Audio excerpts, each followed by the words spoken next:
Measure the distance, I sit on the floor and then I straighten my toes and place my hands right next to my hips.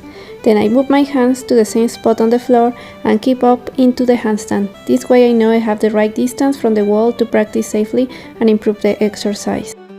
One important point is that your hands aren't flat. They should be gripping the floor or clawing the floor. Notice how your toes are slightly bent. Your hands should mirror that bend. This is common for the hand balance that you are going to use. Another way to easily measure is just to straight your leg and then place your hands where your foot used to be and then do the handstand. The second tip is to look toward your belly button and keep your core engaged. The goal is to stretch your shoulders while holding this position. With just a push of your fingers, you could manage to get out of the wall and even go into handstand full position. The entire movement depends on pressing with your fingers, which should always stay bent like gripping the floor. The more you press, the easier it is to move your legs off the wall. Don't kick. This is another exercise to stretch even more your shoulders. You need to take 4 deep breaths in each position, then lower your feet while still pushing through your shoulders.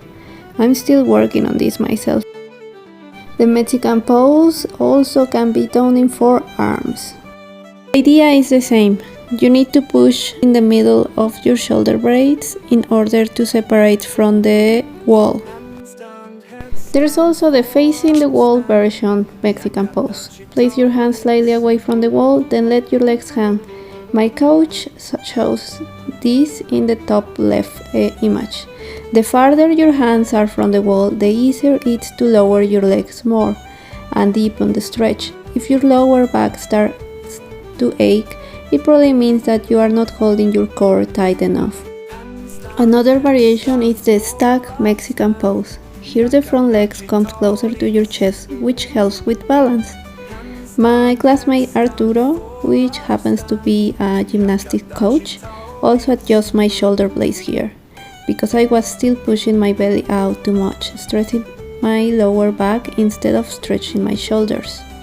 Other names for this position are asymmetrical Mexican handstand, single leg hollow back handstand, and in Spanish we say it pistol handstand because of the shape resembling a gun. As you can see, my belly tends to stick out more than my shoulders, which means I'm not stretching as much as I should.